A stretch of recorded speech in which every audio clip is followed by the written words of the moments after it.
abierta para adultos UAP en la carrera de Educación, Mención Ciencias Sociales.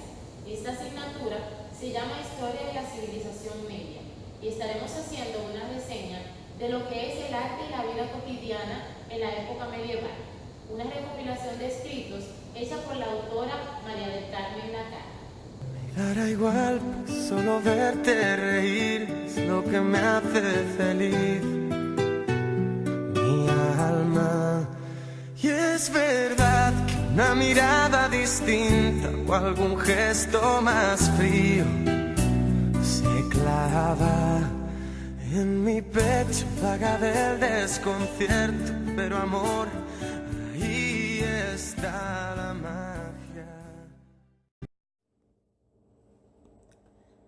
La autora de este escrito, María del Carmen Lacara, expone 8 capítulos estudiados por un equipo de historiadores centrados en los hechos, costumbres, actividades, arte y cultura que tuvieron lugar en las áreas menos relevantes del medievo. Este escrito se expone a consecuencia de que la gran parte de historiadores y los escritos que existen al día de hoy, los cuales deberían exponer la realidad de los hechos desde todos los ámbitos, se han enfocado en dar a conocer solo los grandes hombres y los hechos históricos relevantes desde un punto de vista político, económico o religioso, y dejando a un lado la parte de la sociedad marginada o menos atendida de la época, pero que sin lugar a dudas ha sido la que siglo tras siglo ha permitido el desarrollo de las nuevas culturas. Han traspasado de generación en generación las costumbres y las artes que no han sido registradas en documentos.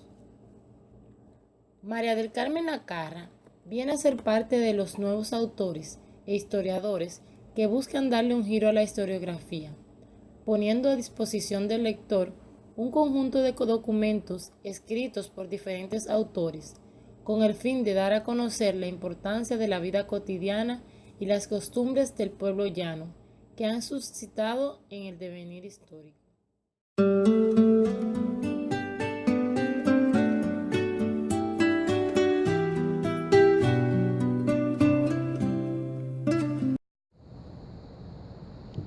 Hablemos entonces del arte en la vida cotidiana en la época medieval. El arte para el medievo significó una entrada al futuro, ya que luego sería la forma en que reconoceríamos la forma de vida de nuestros antepasados. La autora de este escrito, María del Carmen Lacara, expone 8 capítulos escritos por diferentes autores, en los que ellos exponen cómo era la vida cotidiana de acuerdo a las artes, la pintura, la iconografía, la forma de vida, las obras de construcción y hasta la forma en que las mujeres eran tratadas, la forma en que se podía explicar el arte, la vida y todas las costumbres en las que se vivió en la época medieval. Vamos a tomar como referencia el primer capítulo. El primer capítulo de este documento se llama La idea de lo cotidiano en la pintura de la Baja Edad Media. En este capítulo se expone qué significa realmente lo cotidiano y toma como referencia al diccionario de la Real Academia de la Lengua Española, que se refiere a cotidiano como diario, es decir, todo lo que se vivía día tras día se significaba cotidiano. Pero de esto no tenemos muchos escritos, por lo que era necesario acudir a la iconografía, a las artes, a la pintura y a aquellos tratados o contratos que las personas realizaban durante esa época como forma de tener algún registro de lo que se estaba viviendo o de lo que se estaba haciendo.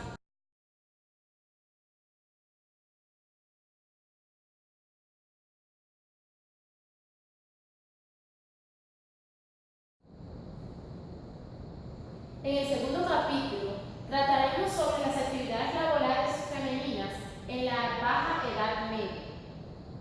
Aquí Se explicará la cantidad de oficios que desempeñaban las mujeres en la Edad Media, principalmente tomando en cuenta que las niñas en ocasiones eran vendidas a familias adineradas para que éstas pudieran darle una mejor vida o alimentos o pudieran sobrevivir. En otros casos, cabe también destacar que puede que los padres también la hayan vendido como una manera de conseguir dinero contante y sonante. Los padres se comprometían a que sus hijas sirvieran a estas familias durante X tiempo. Al terminar ese tiempo, las niñas podían decidir por su sueldo, o sea, las niñas que ya en ese entonces serían señoritas, porque se entiende por el escrito que al menos 8 años debían durar en aquella servidumbre. Eran vendidas como siervas, a veces también en condición de aprendices de algún oficio al que esta familia se dedicara. También eran vendidas como obreras de la construcción, y el trabajo por excelencia femenino era hilar. Las mujeres que hilaban realmente eran todas las mujeres se dedicaban a hilar. La rueca era aquello que representaba a la mujer casta y hogareña, es decir, toda aquella mujer que quería construir a un hogar alguna vez en su vida, pues se dedicaba a aprender a hilar. Todas las niñas, desde pequeñas, eran preparadas para aprender el oficio, y en la mayoría de las pinturas que existen de la época se demuestra mujeres hilando. Una de ellas es Eva, cuando después de echada del Edén, se ve hilando, dándole el pecho a sus hijos Caín y Abel.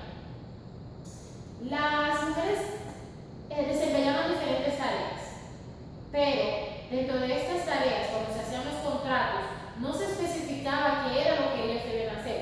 Claro, sí se decía que iban a dedicarse a servirle a esas señoras en cuerpo y alma.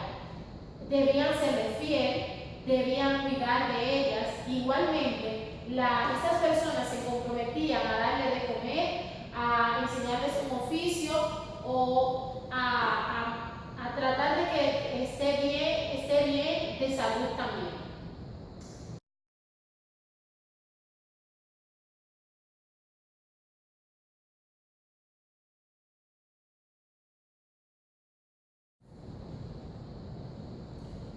Ahora hablemos de la música en las iglesias y los monasterios medievales.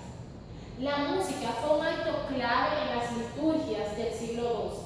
Marcó un antes y un después en las preparaciones de las actividades religiosas. A partir de entonces se comenzaría a utilizar diariamente en los monasterios como canto a sus divinidades, a modo de plegarias, a modo de alabanzas y de dar gracias al Creador. Hay diferentes palabras y canciones que se utilizan en el día de hoy en el cristianismo, que también fueron utilizadas en la religión judía, como es Hosanna, Aleluya, Santo, Santo, Santo. Son canciones que podemos escuchar en las liturgias cristianas. Los monjes debían permanecer 10 años al menos para aprenderse el repertorio completo de las canciones que se utilizarían dentro de los monasterios. Esto ocasionaba que los monjes se dedicaran a cantar. Todo el tiempo se estaba cantando en los monasterios, ya sea para alabar, ya sea para recitar devociones religiosas y un tanto más. Los monjes debían cantar con amor y desde el corazón. La música representaba la tradición de la iglesia, representaba el amor hacia su creador y el temor de perder alguna vez esa divinidad que se le había concedido.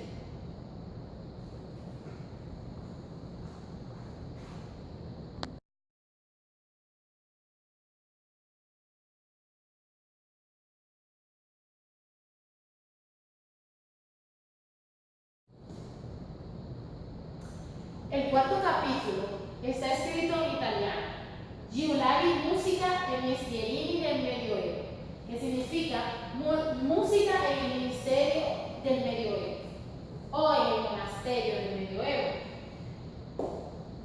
Digamos pues que la música empezó a formar parte de la vida diaria dentro de los monasterios. Se expone entonces la música como una disciplina que llegaría a tener carácter obligatorio en las iglesias y los monasterios, sin la cual los monjes no podían desarrollar sus actividades litúrgicas. La música llegaría a ser tradición y por lo tanto debería pasarse de generación en generación, escribirse y transmitirse, registrarse para sus fáciles conocimientos en las generaciones venideras.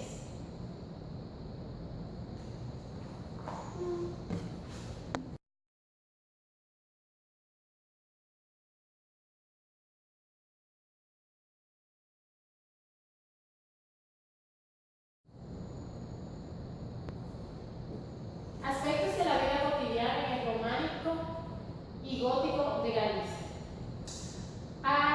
La ciudad de Galicia está en un extremo muy lejano de la península ibérica. El gótico y el románico tardaron más en llegar que a otras ciudades de Europa, lo que demuestra que fueron bien atrasados las artes y todos los instrumentos que representaron el arte románico y el arte gótico en Galicia. En ese caso, el arte representaba los sentimientos de los hombres del pueblo. No hay muchos registros de esto, pero se podía interpretar lo que el pueblo sentía, lo que los hombres de la época sentían, porque eran reflejados en las artes, los capiteles, las pinturas y un sinnúmero de iconografías que representaban la vida del hombre común de la época.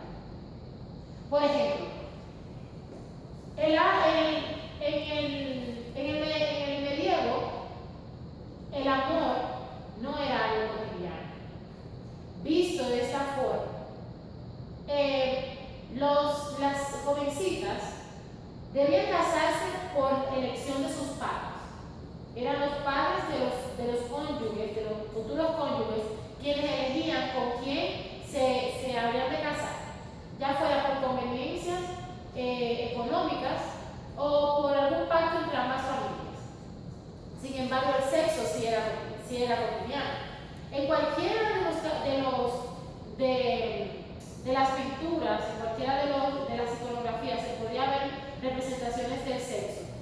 Las mujeres de los burdeles, por ejemplo, podía verse como el pecado, cómo se representaba en el arte el pecado, cómo se trataba de persuadir a los hombres de que evitaran el pecado y que de una manera u otra serían castigados por los actos que cometían.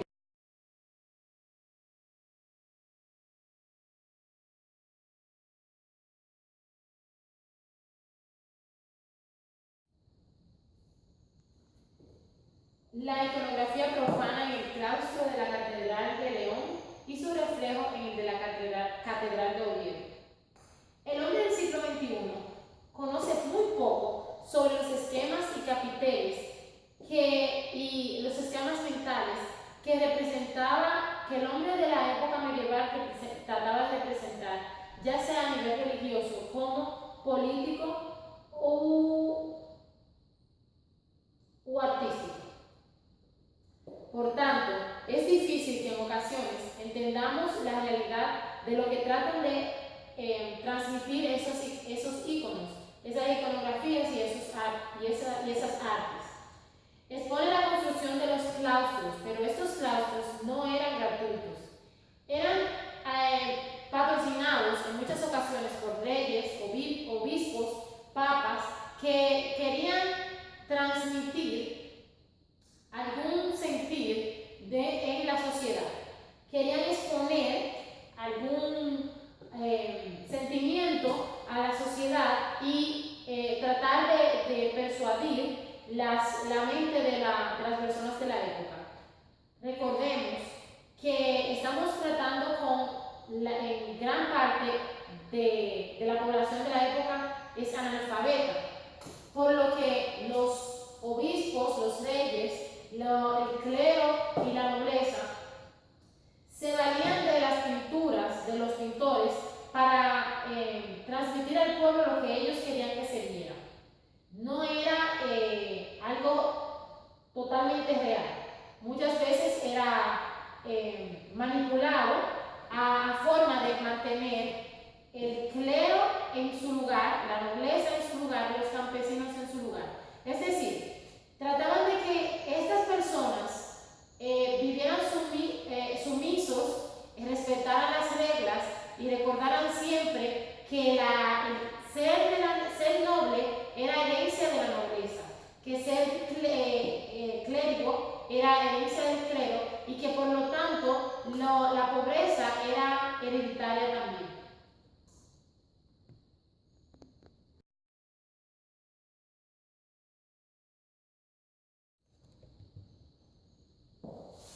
Aspectos materiales y espirituales en la vida aragonesa medieval. Ana Isabel La Peña Paul habla en este escrito de la indumentaria, los objetos, los nombres, los apellidos, los instrumentos que se utilizaban en esta época. Durante el románico eran muy pocos los recursos utilizados, pero luego comienzan a ampliarse durante el gótico. Todos estos objetos y los registros guardados nos dan a entender la importancia de los documentos escritos para el devenir de la historia. La vida cotidiana de los hombres se podía analizar a partir de registros en donde se guardaban los nombres, ya sean los nombres de los hombres como los apellidos que en ese momento formaron parte ya de las personas, las hijas o los hijos de esas personas debían de ser reconocidos de alguna forma, por lo que la mayoría de las veces se llamaba María, hija de Pedro, por ejemplo. Y en este caso también se utilizaba, en el caso de los apellidos, también se utilizaba aspectos físicos para distinguir a una persona o a una familia, ya sea delgado, calvo, rubio, y de ahí entonces viene la gran parte de los apellidos. También para identificar apellidos o identificar grupos sociales se tomaba en cuenta el oficio que se dedicaba, recordando que los oficios también eran hereditarios.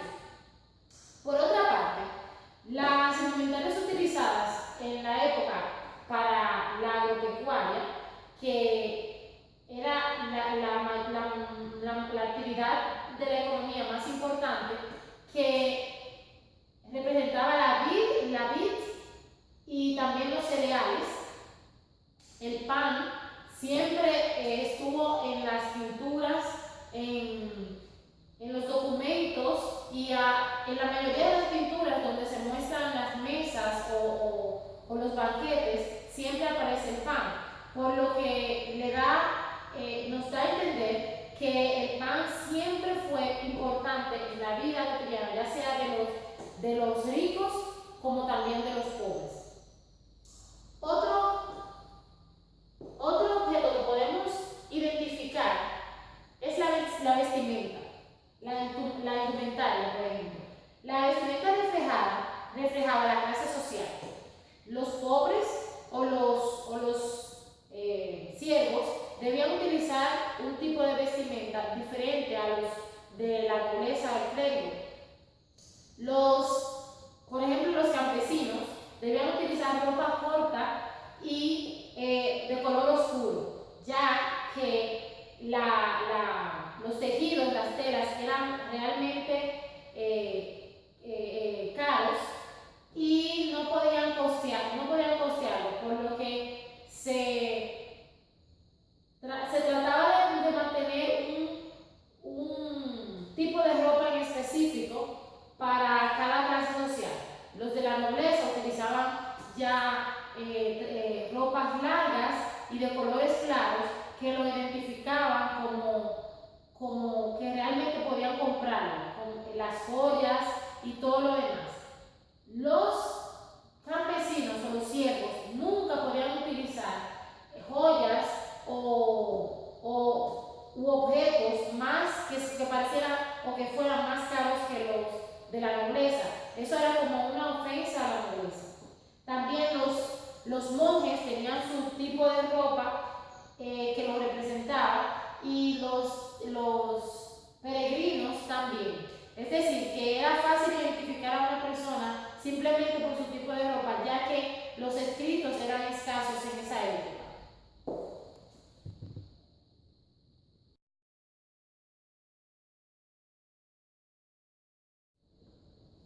Las representaciones artísticas en torno a la vida eran una imagen de la sociedad medieval aragonesa. Todas las actividades que se reflejaban en las pinturas o en los capiteles, así también como en las paredes de los monasterios, estaban representados por la vida. En todos y cada uno aparecía la vid como la actividad agropecuaria del momento, ya sea en las actividades económicas, las creencias, en las actividades religiosas, en las celebraciones, en el trabajo, y así también como mes tras mes se representaba el trabajo que se debía hacer con la vid y cómo los campesinos la cultivaban, en qué tiempo debían cortarla, y un sinnúmero de interpretaciones que podemos encontrar a través de las diferentes artes que representan la vid. Una explicación clara se puede apreciar cuando la vid aparece en las pinturas de la época medieval aragonesa, y las iconografías grabadas en los capiteles mostraban el desarrollo agropecuario. Por lo tanto, la vida diaria, como los hechos